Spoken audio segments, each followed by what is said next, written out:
নমস্কাৰ DWL-LPUPৰ 4500 আবেদন কৰা প্ৰাৰ্থীসকলৰ কাৰণে অত্যন্ত এখন গুৰুত্বপূৰ্ণ জাননী 24 ডিচেম্বৰ 2025 তাৰিখত প্ৰকাশ পালে। প্ৰাৰ্থীসমূহে জেনেৰেল ভেৰিফিকেশ্যন সম্পৰ্কত তেওঁলোকে অপেক্ষা কৰি থকাৰ মাজতেই এই জাননীখনে এক গুৰুত্বপূৰ্ণ তাৎপৰ্য বহন কৰিছে। জাননীখন আপোনালোকে নিশ্চয় দেখিছে। Office of the director of elementary education Kahilipara গুৱাহাটীৰ ফালৰ পৰা প্ৰকাশ কৰা হৈছে। ইয়াৰ মূল বিষয়বস্তুকেইটা মই আপোনালোকক ক'ব বিচাৰিছোঁ। আপোনালোকে নিশ্চয় দেখিছে যে যিসকল কেণ্ডিডেটে 8/1/2025 প্ৰকাশ পোৱা LPUPৰ 4500 পদত তেওঁলোকে আবেদন কৰিছিলে আৰু তেওঁলোকে অসম চৰকাৰৰ অন্যান্য বিভাগত ইতিমধ্যে চাকৰি পাবলৈ সক্ষম হৈছে বা নিৰ্বাচিত হৈছে।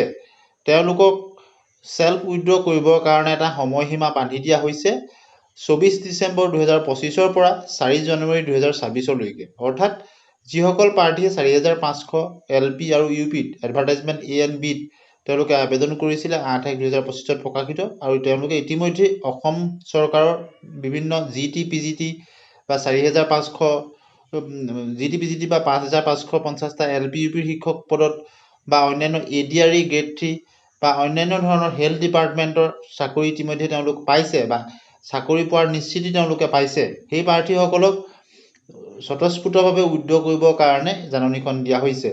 ইয়াৰ ফলস্বৰূপত দুটা কথা স্পষ্ট হৈ পৰিছে যে অভাৰলেপিং যাতে নহয় সেই কথাত DWয়ে যথেষ্ট গুৰুত্ব দিছে, যাতে একেখিনি প্ৰাৰ্থীয়ে চাকৰিটো নাপায়, এজন প্ৰাৰ্থীয়ে এটাহে চাকৰি পায়, সেই ক্ষেত্ৰত গুৰুত্ব দিছে।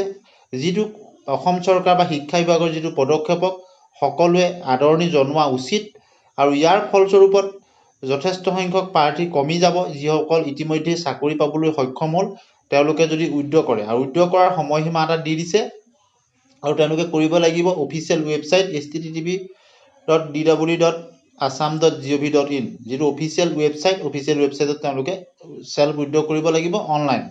অফলাইন এপ্লিকেশ্যন একচেপ্ট কৰা নহ'ব। ইয়াৰ ফলস্বৰূপত অভাৰলেপিঙৰ যিটো সমস্যা পূৰ্বতে আছিলে এই অভাৰলেপিঙৰ সমস্যাটো নোহোৱা হ'ব আৰু অভাৰলেপিং নোহোৱা মানেই কাট অফো যথেষ্টখিনি প্ৰভাৱিত হ'ব বুলি আমি আশা কৰিব পাৰোঁ। সেইটো হ'ল দ্বিতীয় কথা। অভাৰলেপিং নোহোৱাৰ লগে লগেই সেলফ উইথড্ৰ হোৱাৰ লগে লগেই অভাৰলেপিঙৰ সমস্যাটো নহ'ব। এজন প্ৰাৰ্থীয়ে 2-3টা চাকৰি পোৱা যিটো পূৰ্বৰ বহু প্ৰাৰ্থীৰ অভিযোগ আছিলে সেইটো সমস্যা নোহোৱা হৈ যাব আৰু লগতে কাট অফত যথেষ্ট প্ৰভাৱ পৰিব। কাট অফ কমি অহাৰ সম্ভাৱনা আছে, কিছু হ'লেও কাট অফ কমি যাব, যিহেতু যিসকলে ইতিমধ্যে নিৰ্বাচিত হ'ল তেওঁলোকে উইথড্ৰ কৰি দিয়াৰ লগে লগে তেওঁলোকৰ কেণ্ডিডেটছাৰটো ইয়াৰ পৰা নোহোৱা হৈ যাব আৰু যিসকলে এতিয়ালৈকে কোনো চাকৰি পোৱা নাই 4500 তেওঁলোকে আবেদন কৰিছে তেওঁলোকৰ ক্ষেত্ৰত স্পষ্ট হৈ পৰিব। অৰ্থাৎ অভাৰলেপিঙৰ যিটো সমস্যা আছিলে সি নোহোৱা হৈ যাব। ইয়াৰ ফলস্বৰূপত কাট অফ যথেষ্ট প্ৰভাৱান্বিত হ'ব আৰু শেষৰ ফাললৈ যিটো তাৰিখ দিছে 24/12/2025 পৰা 4/1/2026 অৰ্থাৎ 24 ডিচেম্বৰৰ পৰা 4 জানুৱাৰী 2026 এই সময়সীমাৰ ভিতৰত উইথড্ৰ কৰিব লাগিব। অৰ্থাৎ এই সময়সীমাৰ ভিতৰত জেনেৰেল ভেৰিফিকেশ্যন হোৱাৰ সম্ভাৱনাটো কম। গতিকে 4 জানুৱাৰী 2026 পাছতহে জেনেৰেল ভেৰিফিকেশ্যন হ'ব, এই কথাটো এটা ইংগিত পোৱা গৈছে।